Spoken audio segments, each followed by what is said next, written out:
While I was volunteering abroad, my stepfather called. "I've sold your mountain cabin to settle my gambling debts. I tease for the greater good mine." He sneered. I calmly replied, "Hope IT works out." He didn't understand my behavior the moment of the call. When I returned, I revealed the cabin was. The phone buzzed insistently in my pocket, jolting me out of my focus. I wiped the sweat off my brow and stepped outside the makeshift clinic, where the midday sun cast long shadows over the rural village. The name on the screen made my stomach sink. Richard. I almost didn't answer. After years of dealing with my stepfather's antics, I knew calls from him rarely brought good news. But curiosity and maybe a faint hope got the better of me. "Hello," I said, keeping my voice neutral. "Catherine." His tone was cheerful, far too cheerful. "Just thought you'd want to know. I've sold the mountain cabin." I froze, gripping the phone tighter. "You did what?" "Sold it," he repeated, as though it were the most natural thing in the world. "Don't look so shocked. It's for the greater good. Mine, obviously." He let out a smug laugh that made my blood boil. "My name is Catherine, and for as long as I can remember, Richard has been the thorn in my side. My mom married him when I was 15, and he quickly wormed his way into the family with charm and good humor. But beneath that exterior was a man who never hesitated to put his needs first. The cabin wasn't just a vacation home. It was my sanctuary, a place I'd poured years of love and care into, nestled in the mountains. It was where I went to recharge after grueling work trips, where I hosted friends for long weekends, and where I felt most at peace. Hearing Richard talk about it like it was a pawn in his endless schemes was infuriating. "You had no right," I said, my voice shaking. "That cabin wasn't yours to sell." "Relax," he drawled. "I've been managing things around here while you're off saving the world. And besides, what's the point of holding on to something you're never around to enjoy?" It was an easy way to clear my debts. "You'll thank me later." "I'll thank you when hell freezes over," I snapped, hanging up before he could say another word. I paced back and forth, trying to calm the storm of emotion swirling inside me. Richard's audacity knew no bounds, but this time, he'd crossed a line. What he didn't know, and what I intended to keep to myself for now, was that the cabin wasn't entirely mine to sell. My best friend Laura was co-owner, and the legal agreement we'd set up years ago explicitly required both our signatures for any sale to go through. This wasn't over. I sat down on the edge of my cot, staring at the phone in my hand like it might burst into flames. My mind raced, replaying Richard's smug tone over and over. How could he think this was okay? Selling something so deeply personal to me, as if it were a trinket he could trade for his own benefit? The cabin wasn't just mine. It was a lifeline. It was where I spent summers as a kid, chasing fireflies and hiking with my mom before she remarried. After she passed, it became my anchor. The one thing that felt steady when everything else seemed to fall apart. Richard, of course, had no such attachment. To him, it was just another resource to exploit, like so many things he'd meddled with before. But this wasn't some small favor or inconvenience. This was my home. I tapped on Laura's name in my contacts and waited for her to pick up. "Hey Kathy, what's up?" she said cheerfully when she answered. "Richard sold the cabin," I blurted out, unable to keep the anger from my voice. There was a long pause on her end. "He what?" "Apparently he needed the money to pay off some gambling debts," I said bitterly. "He thinks he can do whatever he wants, but I know our CO ownership agreement makes that impossible. He doesn't have the authority to sell it without your consent." Laura let out a low whistle. "He really thought he could get away with this. That man has no shame." "None," I agreed. "I'm going to need your help sorting this out. I'll finish my volunteer assignment and head back home as soon as I can. Can you pull up the legal documents in the meantime? I want to be ready to counter this when I get back." "You got it," Laura said, her voice firm. "We'll take care of this together." As I hung up, a strange sense of calm settled over me. Richard thought he'd outsmarted me, that I was too far away to do anything about his betrayal, but he didn't know who he was dealing with. I wasn't the scared teenager who used to let him steamroll me. I was an adult now with resources, allies, and a firm grip on the law. If he thought this was over, he was about to get a rude awakening. The next few days passed in a blur as I finished up my volunteer assignment, trying to keep my emotions in check. But no matter how busy I kept myself, the thought of Richard's betrayal lingered like an unwelcome shadow. I couldn't shake the image of him gloating about settling his debts at my expense. Late one evening I sat down with my journal, something I always brought with me on trips. Writing helped me sort through my feelings, and I needed clarity now more than ever. As I scribbled furiously, the memories started flooding back. The first time I visited the cabin with my mom, the hours I'd spent restoring it with Laura, the quiet nights by the fireplace when the world seemed to stand still. This wasn't just a building, it was a piece of me, and Richard thought he could just sell it off like a poker chip? No, not this time. Laura called again the next day, her tone brisk and businesslike. "I went through the CO ownership agreement," she said. "You were right. He didn't have the authority to sell without my consent. The sale is invalid." Relief coursed through me, but it was quickly replaced by anger. "Do we know who he sold it to?" "Not yet," Laura replied. "But I pulled the county records and there's no official transfer of ownership. It sounds like he might have tried to do this under the table." That sounded exactly like Richard. Always looking for shortcuts. Always trying to outsmart the system. "What's our next step?" I asked. "Well, we can either confront him directly," Laura said, "or we can let the legal process handle it. Either way, we're in the clear. He doesn't have a legal leg to stand on." I let out a breath I hadn't realized I was holding. "Thanks, Laura. I don't know what I'd do without you." "You'd figure it out," she said warmly. "But I'll always have your back." As I hung up, a plan began to take shape in my mind. I'd finish my work here, return home, and face Richard head on. I wasn't going to scream or yell, that's what he expected. No, I'd take a different approach. I'd use the one thing Richard always underestimated, my ability to think ahead. He thought he'd won, but by the time I was done, he'd realized he'd underestimated me for the last time. When I finally arrived home, the first thing I noticed was the silence. The cabin always welcomed me with a sense of peace, but now that silence felt ominous. My houseplants were slightly wilted. The mail had piled up by the door, and the fridge was practically empty. I set my bags down and exhaled, the weight of what I needed to do settling on my shoulders. Before I could even unpack, my phone buzzed. It was Richard. I debated letting it go to voicemail, but then I thought better of it. Time to face him. Well, if it isn't my globe-trotting stepdaughter, he said, his voice dripping with fake cheer. Finally back to reality. What do you want, Richard? I asked, cutting straight to the point. I just wanted to check in, he said, his tone smug. Make sure you're not too upset about the whole cabin situation. I mean, it's gone now, so there's no use crying over spilled milk. My jaw clenched. Funny you should say that, I replied, keeping my tone calm. Because as far as I can tell, it's not gone. Laura and I checked the ownership records. The sale didn't go through. You can't sell what doesn't belong to you. There was a pause on the other end, just long enough to let me know I'd struck a nerve. That's ridiculous, Richard said, his voice tightening. The buyer paid in cash and the paperwork is handled. It's a done deal. No, it's not, I said. Laura and I co-own the cabin, remember? Without her consent, the sale is invalid. Legally, it's still ours. His laugh was brittle. You think you're so smart, don't you? Always playing the perfect daughter. Always trying to control everything. You don't know how hard I've had it, Catherine. I did what I had to do. You stole from me, I shot back. And you think I'm supposed to feel sorry for you? You've made your choices, Richard, and now you'll have to live with them. The conversation ended with him hanging up on me, and I was left standing there, phone in hand, shaking with a mix of anger and triumph. For years I'd let Richard manipulate situations, guilt-trip me, and take advantage of my patience, but not anymore. I wasn't just defending the cabin. I was reclaiming my boundaries, my voice, and my peace of mind. The next morning, I sat at the kitchen table, my laptop open, reviewing the documents Laura had sent me. The CO ownership agreement was crystal clear. Neither of us could sell the cabin without the other's written consent. Richard's actions weren't just unethical. They were blatantly illegal. My thoughts were interrupted by a sharp knock at the door. When I opened it, there he was, Richard, wearing his usual smug expression. Mind if I come in? He asked, though he didn't wait for an answer before stepping inside. I folded my arms, watching as he made himself comfortable in one of my chairs. What do you want, Richard? Look, Catherine, he started, his tone dripping with condescension. I know you're upset, but you have to understand my position. I was desperate. The people I owed money to weren't exactly patient. I raised an eyebrow. And you thought stealing my property was the solution?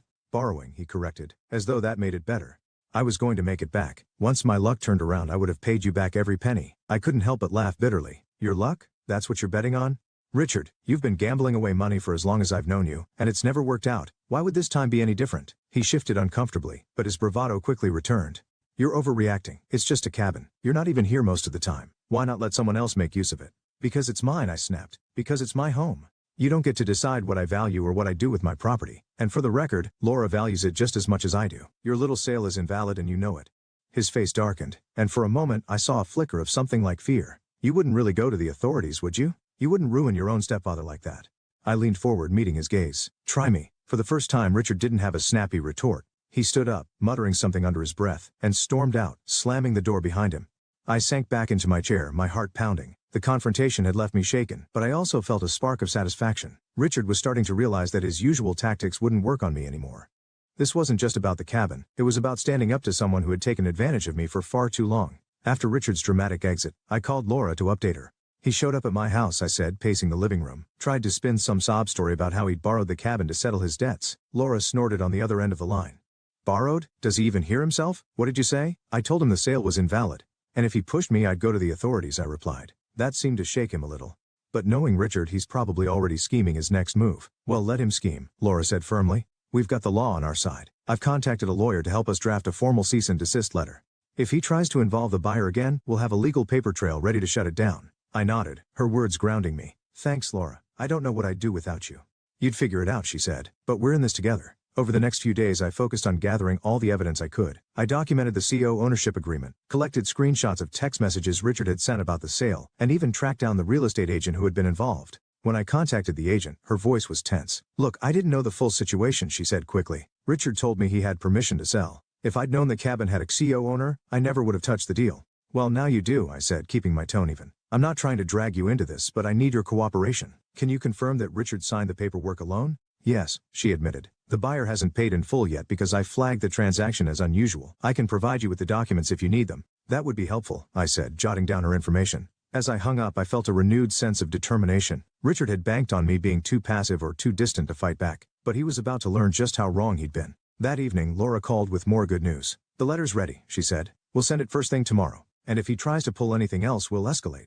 "Perfect," I replied, a small smile creeping onto my face. For the first time in weeks, I felt like I was gaining control of the situation. Richard thought he could steamroll me, but he was about to find out that I wasn't so easily defeated. The next morning, Laura and I finalized the cease and desist letter and sent it to Richard. The language was clear and unyielding. Any further attempts to claim ownership of the cabin or engage the buyer would result in legal action. I imagined his reaction when he received it, probably a mix of outrage and disbelief. For years he'd gotten away with manipulating and intimidating people into submission. But this time, he was up against a wall he couldn't charm his way through. Later that day, the real estate agent emailed me the documentation she'd promised. Seeing Richard's signature on the fraudulent sale agreement made my stomach churn, but it also solidified my resolve. He hadn't just crossed a line, he'd bulldozed over it. That evening, I got a call from Detective Miller, a local officer Laura had contacted to help with the case. "Miss Daniels," he began, his tone professional, "I've reviewed the documents you and Miss Langley provided. It's clear that the sale was unauthorized. Based on the evidence, we can move forward with a formal investigation if you'd like." "Yes," I said without hesitation. "I want to pursue this," Detective Miller continued. "We'll start by contacting the buyer and explaining the situation. If Richard continues to interfere, we'll escalate to criminal charges for fraudulent misrepresentation." "Thank you, Detective," I said. "Please let me know if you need anything else from me." As I hung up, I felt a mix of relief and anticipation. The wheels were in motion now, and there was no turning back. The next day, Richard called. His voice was laced with anger, but there was an edge of desperation beneath it. "Do you have any idea what you've done, Catherine?" he demanded. "You're ruining everything." "No, Richard," I replied calmly. "I'm protecting what's mine. You did this to yourself. You've always been so ungrateful," he sneered.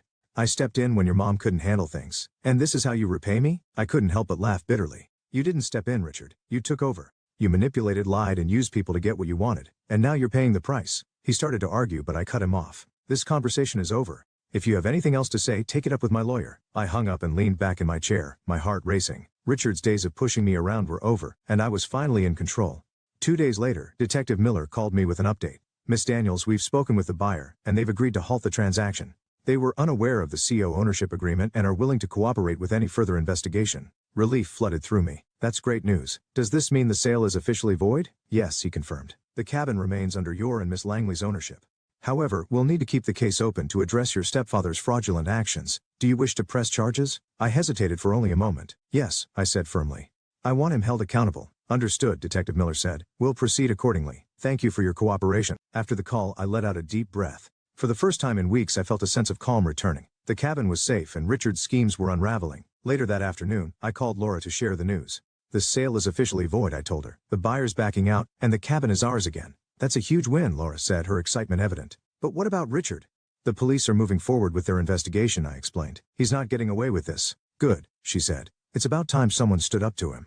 Her words stuck with me long after we hung up. For years I'd let Richard get away with so much. His manipulations, his entitlement, his complete disregard for boundaries. But this time, I'd fought back, and it felt like a turning point not just for this situation, but for how I approached everything in my life. That evening, I went to the cabin for the first time since coming home. Stepping inside, I felt an overwhelming wave of emotion. The smell of the wood panels, the familiar creak of the floorboards, it all reminded me of why this place meant so much to me. I sat by the fireplace, letting the quiet of the mountains wash over me. This was my haven, the place where I'd built memories, celebrated milestones, and found peace in the chaos of life. And it was still mine, no thanks to Richard. For the first time, I let myself smile. I wasn't just reclaiming a property, I was reclaiming a part of myself. A week later, Detective Miller called with the final update. "Miss Daniels, I wanted to let you know that your stepfather has been formally charged with fraudulent misrepresentation and attempted theft of property. He'll be required to appear in court. And based on the evidence we've gathered, the case against him is strong." Hearing those words brought a mix of emotions, relief, vindication, and even a touch of sadness. "Thank you for everything, Detective," I said sincerely. "You handled this situation with a lot of strength," he replied. "It's not easy to stand up to family, but you did the right thing." After the call, I sat quietly for a while, processing the weight of everything that had happened. Richard had been such a constant force in my life for years, albeit a toxic one.